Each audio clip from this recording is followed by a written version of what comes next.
আবার অনেকে দেখছেন যে আন্দোলনের পক্ষে হয়তো ছিলেন, কিন্তু মানে ওই যে ঘোলা পানিতে মাছ শিকার করার যে একটা বিষয় থাকে, সেই ধরনের ঘোলা পানিতে মাছ শিকার করারও আমরা প্রচেষ্টা দেখছি নানাভাবে। হাসিনার পতন হতে না হতেই সে পালিয়ে যাওয়ার সাথে সাথে আমরা নানা কথা শুনেছি, নানা ধরনের বক্তব্য আমরা পেয়েছি, যেটা অত্যন্ত অ্যালার্মিং। এবং সেগুলো কিন্তু আমরা যা বলছি সেটা কিন্তু আমাদের আমরা প্রতিক্রিয়া। আমরা কিন্তু প্রথমেই যে এই গণতান্ত্রিক শক্তির বিভেদ হোক এই ধরনের কোনো কথা আমরা বলি। আজকে দোসররা নানাভাবে নানা দিক থেকে তারা নানা ধরনের কাজ করছে। তো এই যে কাজগুলো করছে এটা তো বুঝতে হবে যে জনগণ খেয়ে পড়ে তারা বাঁচতে চায়, এবং বিপ্লবের সরকার সেটা প্রথমে নিশ্চিত করে। এই কারণে একটা ব্যাপক পরিবর্তন ঘটানো উচিত ছিল আপনার প্রশাসনে, পুলিশে, সর্বত্র।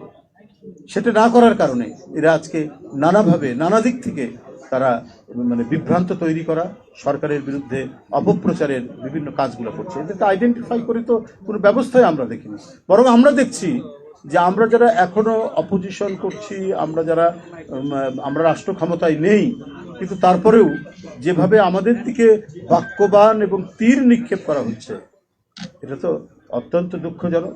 আমরা বহু জায়গায় দেখতে পাচ্ছি, বহু মন্ত্রণালয় মনে হচ্ছে এটা যেন একটা কোনো একটি বিশেষ রাজনৈতিক দলের ছায়া সেখানে বেশি প্রসারিত, বেশি প্রলম্বিত। কেন এই বিষয়টি? আমরা ওই যে মঈনুদ্দিন ফখরুদ্দিনের সময় যে সরকার, ফখরুদ্দিনের যে সরকার, সেটাকে আমরা শুনেছি সেনা সমর্থিত সরকার। আর এখন কি আমরা এটাকে বলবো জামাত সমর্থিত সরকার?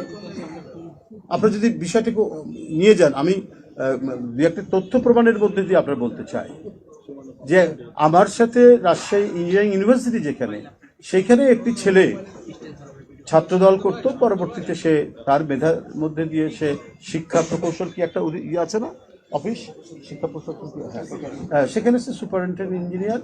এবং দেখুন, তাকে বলা হয়েছে যে তাকে প্রমোশন দেওয়া হবে সে যদি ওই আওয়ামী লীগের একটা শেখ মুজিবের নামে সংগঠন আছে না, বঙ্গবন্ধু পরিষদ, ওর যদি সদস্য হয়, সেটাও সে রিফিউজ করেছে। এখন সে মেধা তালিকায় 1 নম্বরে এবং সিরিয়ালে 1 নম্বরে। তাকে বাদ দিয়ে বিশেষ একটি রাজনৈতিক দলের 5 নম্বর থেকে নিয়ে এসে বসানো। সাভার মডেল কলেজে আওয়ামী লীগের সময় যিনি প্রিন্সিপাল ছিলেন, তিনি আগের প্রিন্সিপালকে সরিয়ে দিয়ে এতদিন কাজ করছেন। ঠিক আছে, সেখানে যাকে সরানো হয়েছিল তিনি দায়িত্ব নিয়েছেন, তিনিও ওই বিশেষ রাজনৈতিক দলের লোক। এসেই বিএনপির 2 জন শিক্ষককে ওখান থেকে বাদ দিয়েছে। তাহলে আমরা কি বলবো? এটা শিক্ষা মন্ত্রণালয় এবং স্বাস্থ্য, এই দুইটা যেন একেবারে পুরোপুরি একটি বিশেষ রাজনৈতিক দল তারা একেবারে তাদের নিয়ন্ত্রণের মধ্যে তারা নিয়ে নিয়েছে। বড় বড় বিশ্ববিদ্যালয়গুলো আজকে আমরা দেখছি যে সেগুলো হচ্ছে তাদের নিয়ন্ত্রণ। অধিকাংশ ভাইস চ্যান্সেলর দেওয়া হয়েছে বড় বড় বিশ্ববিদ্যালয়গুলোতে তাদের লোক। কেন? একটা তো হচ্ছে যে একটা ইনস্টিটিউশনে আরে মানুষের চেতনা থাকলেও সেটা প্রকাশ করবে কেন?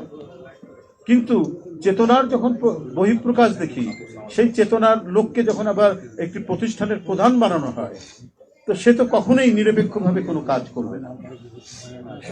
আমরা সেই পরিস্থিতি আমরা তৈরি হচ্ছে। ফলে অন্তর্বর্তীকালীন সরকার, এই সরকার তো নিশ্চয়ই তার কাম সবকিছুই হবে নিরপেক্ষ টাইপের, প্রত্যেক মানুষের সেখানে আস্থা থাকবে। এবং এটা আন্দোলনের সরকার, এটা বিপ্লবের সরকার, একটা মহা গণ অভ্যুত্থানের সরকার।